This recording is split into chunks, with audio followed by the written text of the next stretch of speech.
యేసుక్రీస్తు వాళ్ళు ఏమంటున్నాడు, నేను వారి కొరకు ప్రార్థన చేస్తున్నాను, సంఘం గురించి, శిష్యుల గురించి. కానీ లోకం కొరకు ప్రార్థన చేయట్లా.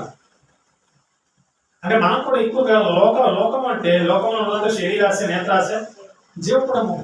అంటే మనం లోకం గురించి ఎప్పుడు ప్రార్థన చేయకూడదు. మనం ఎప్పుడు ప్రార్థన చేసిన సంఘం గురించి కానీ లేకపోతే మన గురించి కానీ తప్ప అన్య జనుల వల్ల వ్యర్థమైన మాటలు మాట్లాడకూడదు. ప్రార్థనలో కూడా విస్తారమైన మాటలు మనం మాట్లాడకూడదు. కాబట్టి ప్రార్థన ఏ సందర్భానికి చేస్తున్నాం, కాబట్టి ప్రార్థనలో కూడా మన సందర్భం ఉంది. మనం ఏ సందర్భం, ఒకవేళ ఆ వ్యక్తి రోగానికి సంబంధించిందో అది కూడా ప్రార్థన చేయాలి. కేవలం ఆ ప్రార్థన వల్ల వేరే దాంట్లో ఇంటి పెట్టకూడదు. కేవలం ఆశీర్వాదాలు మరి వేరే తీసుకోరాకూడదు. కేవలం ఒకవేళ చదువులో ఇబ్బంది పడుతున్నా ఆ ప్రార్థన చేయాలి. సంఘ ప్రార్థన సంఘం గురించి చేయండి. సంఘం యొక్క ఎదుగుదల గురించి, ఎవరు సంఘం యొక్క ఆత్మీయ అభివృద్ధి గురించి ఆ ప్రార్థన చేయాలి. ఎవరు ఎక్కడికి వెళ్ళినప్పుడు అదే ప్రార్థన చేయాలి. అందుకే దేవుడు లోకం కొరకు నేను ప్రార్థన చేయాలి. యేసుక్రీస్తు చెప్పాడు లోకం గురించి ప్రార్థన చేయాలి. లోకంలో దాని ఆశలు గతించిపోతాయి. ఎవరు దేవుడి వాక్యం నిలిచి విడిన వాడికి నిత్యం నిలుస్తాడు. ఎవరు లోకం యొక్క ఆశలు గతించిపోతాయి. ఆశల గురించి ప్రార్థన చేయమంటున్నారు. మనం ప్రార్థన చేయవలసింది ఎక్కువగా సంఘం గురించి, మన వ్యక్తిగత బాధ్యతల గురించి. యేసుక్రీస్తు వారు కూడా ఎప్పుడు లోకం గురించి ప్రార్థన చేయాలి. కుష్ఠరోగిని స్వస్థపరిచేయంటే ఆ సందర్భం లేదు. మీరు దాన్ని లోకానికి అప్లై చేయకూడదు. దాన్ని తీసుకొచ్చి యేసుక్రీస్తు వారు కూడా మరి లోకంలో ఏమన్న వారిని బాగు చేశాడు కదా అంటే ఆ సందర్భం లేదు. అవన్నీ కూడా వాక్యాన్ని స్థిరపరచడానికి సూచక్రియల ద్వారా. ఆ రోజులు స్వార్థ లేదు కాబట్టి వాక్యాన్ని స్థిరపరచడం కోసం ఇవన్నీ చేశాడు. సూచక్రియలు, అద్భుతాలు, మహత్కార్యాలు చేశారంటే వాటిని చూసి మనం నమ్మాలి. కాబట్టి ఈ రోజు అది జరిగితే నేను వస్తాను అంటే అది చాలా తప్పు. ఈరోజు చూడండి, మన వాళ్ళు కూడా మరి కుటుంబంలోకి వెళ్ళి ప్రార్థన చేసి మా దేవుడు నేను స్వస్థపరుస్తాడు. వాళ్ళు కూడా ఏమనుకుంటారంటే దేవుడు స్వస్థపరిస్తే మన సంఘానికి వెళ్ళాలి. ఎవరు చూడండి, ఒకవేళ దేవుడు అతను స్వస్థపరచకపోతే సంఘానికి రాకూడదు. అంటే చూడండి, ఇది ఏ రకమైన ప్రార్థన అంటే ఇది లోక సమానమైన ప్రార్థన. మనం చెప్పాల్సింది అది కాదు. మనం ప్రార్థన చేసి బలపరచాలి ఆ వ్యక్తిని. మనం ఏం చేస్తున్నాం అంటే ప్రార్థన చేసి లేని కొన్ని ఆశలు కల్పిస్తున్నాం. కాబట్టి మరి ప్రార్థన కోసం మీకు అది వస్తుంది, ఇది వస్తుంది. కాబట్టి ప్రార్థన చేస్తే మీ జీవితాలు మారిపోతాయని చెప్తారు. కాబట్టి మరి మీ స్టైల్ మారిపోతుంది, మీ ఉద్యోగాలు వస్తాయి. ఇవన్నీ ఈరోజు మనం ప్రార్థనలో పెట్టి చేస్తున్నాం. కానీ అది తప్పు. అదంతా కూడా లోకానికి సంబంధించింది. అదంతా కూడా విస్తరించి మాటలే. అదంతా కూడా బుద్ధిహీనులు చేసేది. మనమైతే ప్రార్థన చేసినప్పుడు దేవుడు అన్ని జనుల వలె వ్యర్థమైన మాటలు పలుకకూడదు. కాబట్టి ఈ 3 వచనాల సారాంశం ఏంటంటే ముందుగా సంఘాన్ని చెప్తున్నాడు కొన్ని విషయాలు. కాబట్టి సంఘ ప్రార్థన ఎలా చేయాలి, తర్వాత వ్యక్తిగత ప్రార్థన ఎలా చేయాలి, తర్వాత లోకాన్ని చూసి లోకానికి సంబంధించి మనం ఎలా ప్రార్థన చేయాలి. కేవలం అన్ని జనుల వల్ల మనం విస్తరించి మాట్లాడుకోవాలి. అక్కడికి వెళ్ళినప్పుడు మనం బుద్ధిగా ఉండి ప్రార్థన చేసి వచ్చేయాలి. దీంట్లో మనం 3 విషయాలు నేర్చుకున్నాం. మనం సంఘంగా ఉన్నప్పుడు చేసే ప్రార్థన వేరు, నువ్వు వ్యక్తిగతంగా ఉన్నప్పుడు చేసే ప్రార్థన వేరు, లోకంలో ఉన్నప్పుడు చేసే ప్రార్థన వేరు. లోకం గురించి చేయాలి మన ప్రార్థన, కానీ లోకాశల గురించి మనం చేయకూడదు. ఈరోజు లోకాశల గురించి ఎక్కువ ప్రార్థన చేస్తున్నారు. లోకంలో ఉన్న వాళ్ళు మనం తీసుకురావాలి ప్రార్థన దగ్గరికి. అలా చేయడం ప్రార్థన. అంతేగాని వాళ్ళకి లేనిపోయిన ఆశ కల్పించి అది తీరా ప్రార్థన వచ్చిన తర్వాత అవి జరగకపోతే తీరా వెళ్ళిపోయే పరిస్థితి. కాబట్టి ప్రార్థన యొక్క ప్రాముఖ్యత గురించి ఆలోచించండి. ఈ ప్రాముఖ్యత మనందరికీ కూడా ఉండాలి. ఉంటేనే మనం వ్యక్తిగతంగా ఎదుగుతాం. లేకపోతే ఏ సందర్భంలో ఏ ప్రార్థన చేయాలో అర్థం కాదు. కాబట్టి సంఘ ప్రార్థన బలమైనది. కాబట్టి మీరందరూ కూడా ఇంటికాడ ఉన్నప్పుడు సంఘం గురించి కూడా ప్రార్థన చేయాలి. అలాగే మీ వ్యక్తిగత విషయాల గురించి కూడా ప్రార్థన చేయాలి. అలాగే మీ కుటుంబం గురించి కూడా ప్రార్థన చేయాలి. అలాగే లోకం గురించి కూడా ప్రార్థన చేయాలి. ఇటువంటి ప్రార్థన లోకం మారాలి అనే ప్రార్థన. అంతేగాని లోకం యొక్క ఆశలు కల్పించే ప్రార్థన చేయకూడదు. ఇక దేవుడు చెప్తున్నాడు, లోకం గురించి ప్రార్థన చేయట్లా, శిష్యుల గురించి ప్రార్థన చేస్తున్నా, సంఘం గురించి ప్రార్థన చేస్తున్నా. చూడండి, యేసుక్రీస్తు ఎక్కడ మన లోకం గురించి ఎక్కడ మీరు ప్రార్థన చేయనప్పుడు వేషధారుల వలె ఉండవద్దు. అంటే ప్రార్థన చేసేటప్పుడు మనం ఎలా ఉంటాం కాబట్టి వేషధారణ వలె ఉండవద్దు. కాబట్టి చాలా మంది ఏం చేస్తుంటారంటే వేషధారణమైన ప్రార్థన. ఇక్కడ ఏమంటారంటే మనుషులకు కనపడాలని. కాబట్టి కొంతమంది చూడండి, సంఘంలో మనుషులకు కనపడాలని ఎక్కువగా ప్రార్థన వాళ్ళే చేస్తారు. కాబట్టి ఎప్పుడు చూసినా ఒక వ్యక్తి ప్రార్థన చేస్తాడు. ఎందుకంటే మరి ఫోటోలో పడాలని, ఎవరు మరి వీడియోలో పడాలని చెప్పి, లేకపోతే సంఘంలో గుర్తింపు రావాలని చెప్పి, ఎవరు లేకపోతే తానే గొప్పవాడు అయిపోవాలని చెప్పి. ఈరోజు చూడండి, ఎక్కడ సంఘంలో ప్రార్థన చేసిన ఒక వ్యక్తే ఉంటాడు. ఎందుకంటే ఈ వ్యక్తి యొక్క తలంపు ఏంటంటే మనుషులకు కనపడాలి. ఎవరంటే ఇతర ప్రార్థన ఎలా చేస్తారంటే మనుషులకు కనబడే ప్రార్థన. ఒకవేళ మనుషులు ఎవరు లేదనుకోండి, ఆ వ్యక్తి ప్రార్థన చేయకుండా కొన్ని సందర్భాలు ఎవరు ఎక్కువ మంది వస్తే ఆ వ్యక్తి ముందుకు వెళ్ళి ప్రార్థన చేస్తారు. ఎందుకంటే ఈ వ్యక్తి యొక్క ఆలోచన ఏంటంటే మనుషులకు కనపడాలి. ఎవరు ఏ పైన ఉన్నాడంటే వేషధారుల వల్లే ఉండవద్దు, ఎవరు వేషధారుల వల్లే ఉండకూడదు. మెయిన్ అంటే ఇదంతా కూడా వేషధారణ. కాబట్టి ముఖ్యంగా ఈ 3 వచనాలలో దేవుడు ముఖ్యంగా రెండు ప్రాముఖ్యమైన విషయాలు చెప్తున్నాడు. ఇక్కడ ఏమంటున్నాడు అంటే మీరు అంటున్నాడు. కాబట్టి అంటే సంఘానికి చెప్తున్నాడు. అక్కడ మీరు అంటే సంఘం, లేకపోతే ఒక కుటుంబం, అంటే 2-3 ఎక్కడైతే ఉంటారో అక్కడ కూడా మీరు అంటారు. నీవు అనే పదం ఒక్కలో ఉన్నప్పుడే వాడే పదం. అంటే ఇక్కడ ముఖ్యంగా ఇద్దరికి చెప్తున్నాడు ఈ విషయాన్ని. సంఘానికి చెప్తున్నాడు, ఒక వ్యక్తికి చెప్తున్నాడు. ముఖ్యంగా సంఘానికి ఏం చెప్తున్నాడు?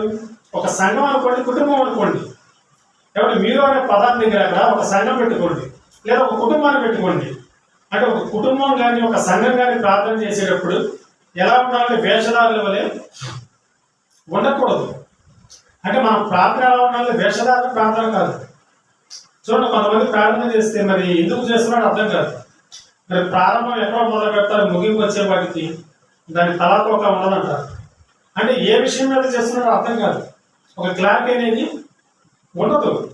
అది వేషధారణ. అంటే హృదయంలో నుంచి వచ్చే ప్రార్థన కాదు, అది పైపైన వచ్చేది.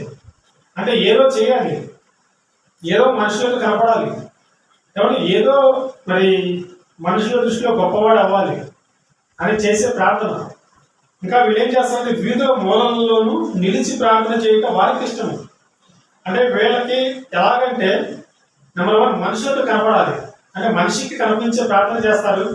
తర్వాత ఏం చేస్తారంటే వీధుల మూలల, అంటే మరి ఎక్కువగా జనం ఉండేది అక్కడ వీధుల్లోని, కానీ రోడ్ల మీద ఎక్కువగా జనాలు ఉంటారు. అంటే వీళ్ళు ప్రార్థన చేసేటప్పుడు అందరూ చూడాలి, కాబట్టి అందరూ చూడాలి, అందరూ గమనించాలి. అంటే వీరికి ఇష్టము. వాక్యంలో ఏమని వ్రాయబడిందంటే వారికి ఇష్టము. అంటే ఇది దేవుడికి ఇష్టం కాదు, కాబట్టి వీళ్ళకి మాత్రమే ఇష్టం. వీళ్ళు ఎలా ప్రార్థన చేస్తారంటే మనుషుల మరి మెప్పు కోసం. కాబట్టి మరి జనాభా ఎక్కడుంటే అక్కడ ఎక్కువగా ప్రార్థన చేయడానికి వీళ్ళు ఇష్టపడతారు. అంటే వీళ్ళకి అది ఇష్టం అన్నమాట. అందుకే దేవుడు రాయించాడు వారికే ఇష్టం. అంటే వీళ్ళకి ప్రార్థన మీద సరైన అవగాహన లేదు. అసలు ప్రార్థన ఎందుకు చేయాలో తెలియదు, ప్రార్థన ఎలా చేయాలో తెలియదు, ప్రార్థన ఎందుకోసం చేయాలో తెలియదు. కాబట్టి ప్రార్థన సంఘానికి ఒక ప్రార్థన చేయాలి, వ్యక్తిగతంగా మన ప్రార్థన వేరు, సంఘ ప్రార్థన వేరు. ఇదంతా కూడా సంఘానికి చెప్తున్నాడు దేవుడు, ఒక కుటుంబానికి కానీ ఒక సంఘానికి కానీ. అంటే కుటుంబం కూడా ప్రార్థన ఎలా చేయాలంటే వేషధారులుగా చేయకూడదు. ఎవరైనా కుటుంబం ఉన్నారనుకోండి, కుటుంబంలో మరి 10 మంది ఉంటే 10 మంది కూడా ప్రార్థన వేషధారుల తరంగా ఉండకూడదు, ఏదో పేరు వచ్చినట్టుగా చేయకూడదు ప్రార్థన. ఎవరైనా నిలిచి ప్రార్థన చేయడం వాళ్ళకి ఇష్టం ఉంటారు, ఎందుకంటే వాళ్ళకి పేరు కావాలి. ప్రార్థన అంటే ఒక సహవాసం, ఎవరైనా దేవునితో మాట్లాడటం, ఎవరైనా దేవునితో మరి మన సహవాసాన్ని కొనసాగించడం. దేవునికి మనకి ఉన్న సంబంధాన్ని ఎక్కువ కాలం కొనసాగించాలంటే మరి ప్రార్థనే మనల్ని నిలబెట్టింది. కాబట్టి మనం పడిపోకుండా మరి నిలబెట్టేదే ప్రార్థన. ఎవరు మన కోపం వచ్చినప్పుడు మరి ప్రార్థన చేసుకున్న కోపాన్ని తగ్గిస్తుంది. కాబట్టి మనం డిప్రెషన్లోకి వెళ్ళినప్పుడు మరి మానసిక శాస్త్రవేత్తలు కూడా మీకు నచ్చిన దైవాన్ని తెలుసుకోమంటారు. అంటే మీరు ఏ దైవాన్ని అయితే కొలుస్తారో ఆ దైవాన్ని ప్రశాంతంగా కూర్చొని ఒక 10 నిమిషాలు తలుచుకుంటే మీలో ఉన్న సమస్యలన్నీ పోతూ ఉంటారు. అంటే చూడండి, మానసిక కౌన్సిలింగ్ కూడా అదే చెప్తుంది. మీరు ఉదయాన్నే యోగా కూడా నేర్పించేది అదే. ఉదయాన్నే మీరు కళ్ళు మూసుకొని మీ ఇష్ట దైవాన్ని తెలుసుకోమంటారు. ఆ దైవంతో మీరు మాట్లాడమంటారు. ఆ దైవంతో మీరు నడవమంటారు.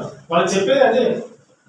అంటే చూడండి, ప్రపంచం మొత్తం కూడా మరి ఏ దైవాన్ని అయితే నమ్ముకున్నారో ఆ దైవంతోనే మరి నడవమంటారు.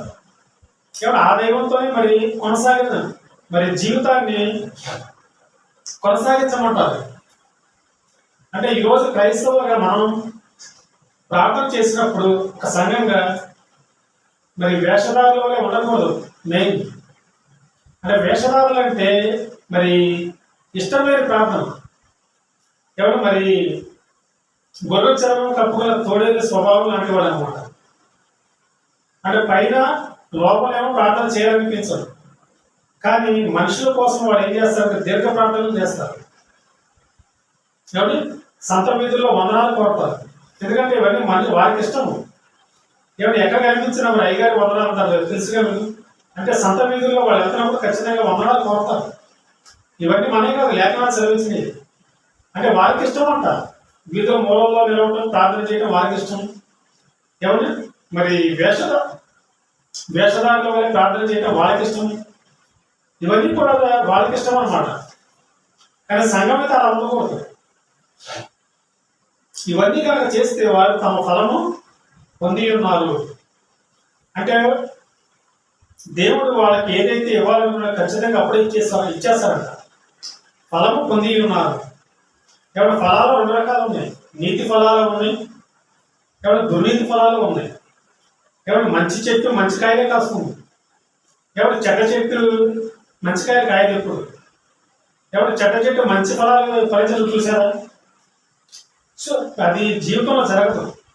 ఇక్కడ తమ ఫలము పొంది ఉన్నారు అంటే ఫలం వచ్చేసింది. ఏమైనా ఫలాలు వచ్చేసింది. మనకేమో రావాల్సిన ఆత్మ ఫలాలు, కానీ ఇక్కడేమో శరీర ఫలాలు వచ్చేసింది. అంటే మీరు ఏ పంట విత్తితే ఆ పంటకు వస్తారు. ఇక్కడ ఎత్తిందేమో శరీరేచ్ఛ. ఏమన్నా ఆత్మ పంట కొయ్యాలంటే అక్కడ ఫలాలు ఏమి ఉండవు. అందుకే దేవుడు అన్నాడు, మీరు ఖచ్చితంగా ఆ ఫలం మీకు వచ్చేసింది. అంటే ఎప్పుడైతే మనం వేషధారులుగా ఉంటున్నామో ఆ ఫలాలు మనకు వచ్చేసింది, కానీ మనకి కనిపించడంలా. ఏమన్నా అందరిలాగానే మనం బ్రతుకుతున్నాం. దేవుడు మనల్ని దీవిస్తున్నాడు, దేవుడు మనల్ని ఆశీర్వదిస్తున్నాడు అనుకుంటున్నాడే తప్ప ఆ ఫలాలు పొందారు అని చెప్పి తెలుసుకోలేకపోతున్నాం. ఆ ఫలాలు ఆల్రెడీ పొందేసుకున్నాం మనం. ఎప్పుడంటే ఈ వచనం మనం ఎప్పుడైతే చదివామో అప్పుడే పొందేసుకున్నాం. ఎప్పుడైతే మనం వేషధారులుగా ప్రార్థన చేసామో అప్పుడే పొందేసుకున్నాం. ఇప్పుడు 6వ వచనం చూస్తే, నీవు ప్రార్థన చేయనప్పుడు నీ గదిలోనికి వెళ్ళి తలుపు వేసి రహస్యమందున నీ తండ్రికి ప్రార్థన చెయ్యి.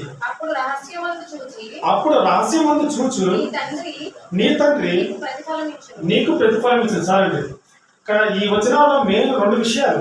మొదటి విషయం ఏమో సంఘం గురించి, ఇక్కడ 2వ విషయం నీవు అంటున్నాడు. అంటే సింగిల్, అంటే ఇది వ్యక్తిగతానికి సంబంధించింది. కాబట్టి మీరు ఎప్పుడైనా సింగిల్ కాబట్టి ఏం చేయాలంటే ఖచ్చితంగా నీ గదిలోకి వెళ్ళి తలుపు వేసుకొని ప్రార్థన చేయాలి. కాబట్టి మరొక సందర్భంలో చెప్తాడు తలస్నానం చేయాలి అని. కాబట్టి ఇదే 4 సువార్తల్లో ఉంటుంది. తలస్నానం చేసి నీ గదిలోకి వెళ్ళి రహస్యమందున నీ తండ్రికి ప్రార్థన చేయి. ఇది సింగిల్గా ఉన్నప్పుడు చేసేది. ఎవరు సంఘంగా ఉన్నప్పుడు చేసేది వేరు, మనిషి సింగిల్గా ఉన్నప్పుడు చేసేది వేరు. సింగిల్గా ఉన్నప్పుడు ఏం చేయాలంటే గదిలోకి వెళ్ళాలి, ఎవరు తలుపు వేసుకోవాలి. ఎందుకంటే బయట ఉంటే మనం లోపల పడిపోతాం. ఎవరు గది అని ఎందుకన్నారంటే లోపల ఉంటే మనం సేఫ్ సైడ్లో ఉంటాం. ఎవరు బయట ఉంటే మనకు రకరకాల ఆలోచన. ఎవరి మరి బయట మరి ప్రకృతి అంతా రకరకాలుగా ఉంటుంది. లోకం మనల్ని పిలుస్తూ ఉంటుంది. బయటకు వెళ్తే మన మనస్సు ప్రార్థన మీద ఉండదు. ఎవరు బయట మరి సమాజంలోకి వెళ్తే మన మనస్సు మరి వాక్యం మీద ఉండదు. అందుకే దేవుడు ఏమన్నాడు, లోపలికి వెళ్ళిపో. అందుకే నోవాహు గారిని కూడా లోపలికి వచ్చేయమన్నాడు, కానీ బయట ఉండమన్నాడా? నోవాహు గారిని లోపలికి వచ్చేయమన్నాడు. ఎందుకంటే బయట సమాజం బాగోలా. ఎవరు బయట సమాజం అంతా చెడిపోయింది. ఎవరు నోవాహు గారు మన కుటుంబంతో రమ్మన్నాడు లోపలికి. అలాగే మనల్ని కూడా దేవుడు లోపలికి వెళ్ళమన్నాడు. ఎవరు గదిలోకి వెళ్ళి తలుపు వేయమంటున్నాడు. ఎవరు నోవాహు గారు వాళ్ళకు కూడా తలుపు వేయమన్నాడా లేదా? అంటే సార్ లోకంతో సంబంధం లేదు వాళ్ళకి. బయట ఏం జరుగుతున్నా వాళ్ళకి సంబంధం లేదు. అలాగే మనకు కూడా దేవుడు ఒకటి ఇచ్చాడు, బయట ప్రపంచంతో సంబంధం లేదు. నువ్వు ప్రార్థన చేయనప్పుడు గదిలోకి వెళ్ళు, తలుపు వేయంటే ఎవరైనా ఖచ్చితంగా మనం